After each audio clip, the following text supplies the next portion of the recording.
Microsoft had their release. So if you're not on the 2012 ESU, or if you're one of those few who are on the server 2008 R2 ESU year 4, there's only about 7 what we refer to as updates or bulletins that they released under. So Windows 10 and Windows 11, the server editions that they've got there, and a couple other things that we're going to talk about. .NET Visual Studio had an update, and SharePoint. Todd will cover some more details there in a little bit. Actually, SQL too this month, I believe. And then Google did have an update. They resolved 1 CVE in that update. Mozilla did release some updates, but from what we saw, there were no CVEs tied to that. I don't know if they've updated since last night, but last time I checked, they didn't have any CVEs relating this month. Adobe only had 1 update this month, and it was for one of the publisher 3D, I believe, application there, which not widely, if you have it in your environment, it's going to be on a handful of systems in the creative team. It's not going to be widespread throughout your user environment. So a light release for January's Patch Tuesday. Not a bad thing. Also good news. No public disclosures, no exploited vulnerabilities in the lineup that we're talking about here today. There's a couple of other products we'll talk about that do have some exploits in the wild going on, but those are for more platform and network perimeter type solutions that are not in the category of easily patchable. Those are going to be things that typically require a little bit more hands-on. Like you're not going to go and update your firewalls or routers or things like that with a simple patch. You've got specialized people who go and push updates to that and have to go through a body of tests with a team of people on a conference bridge for several hours. That we're going to talk about some of those things at times, but sorry, looks like my microphone is occasionally getting muffled. So starting off with a little bit of that news. 2 recent 0 days that were hitting the news that I just wanted to touch on real quick. The first article that I wanted to bring up was there is an alert that went out around the Barracuda. There's a Chinese threat group that are targeting Barracuda's 0-day flaw that's out there right now. If you are running Barracuda, just make sure that you're taking a look at this and providing whatever guidance internally that you need to get this updated within your environment. So that is there's a link in there, but CVE 2023-7102 is the CVE in this case. The vulnerability is a flaw in their email security gateway appliances. So if you are running that, actively being targeted, make sure to get moving on getting that one resolved. The second that I wanted to touch on today is Apache. Apache's off-biz enterprise planning ERP solution.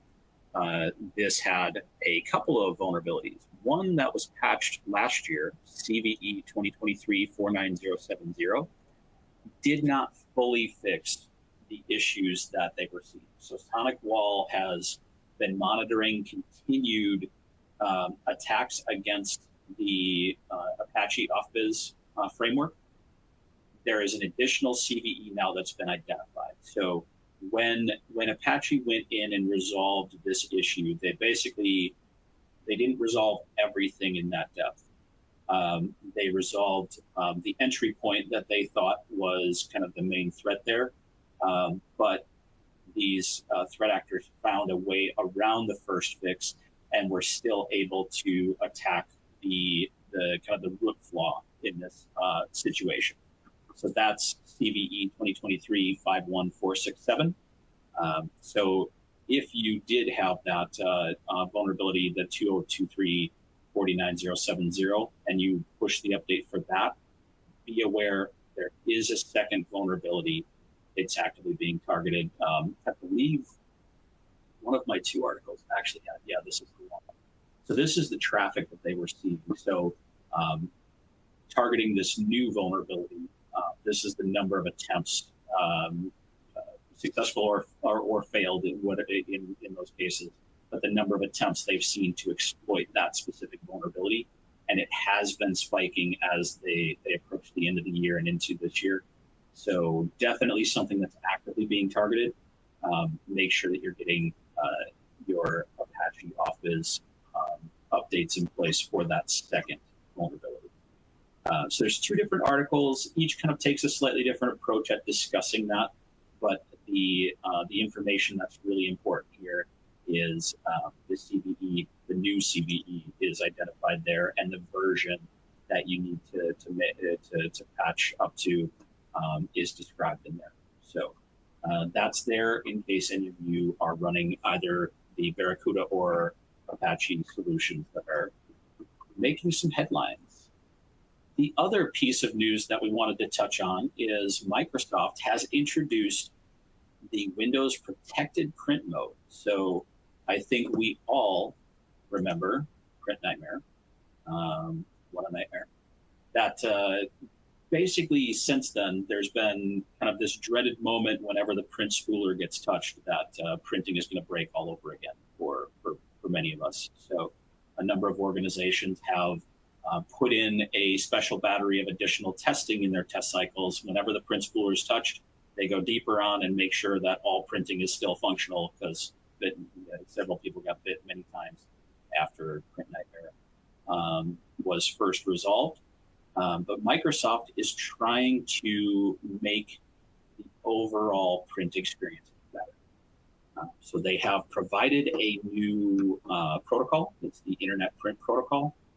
And this is trying to address the security flaws within the driver and IPP security issues that have existed there throughout. So this new Windows protected print mode is supposed to address those flaws with a new way of approaching this. So this article on the blog does describe what this new approach is to that. It talks about the driver problem. It talks about Print Nightmare and really how the privileges required to do the old approach were a fundamental flaw in all of this. So it's going to go in and talk about what Microsoft is doing, point and print and other things like that.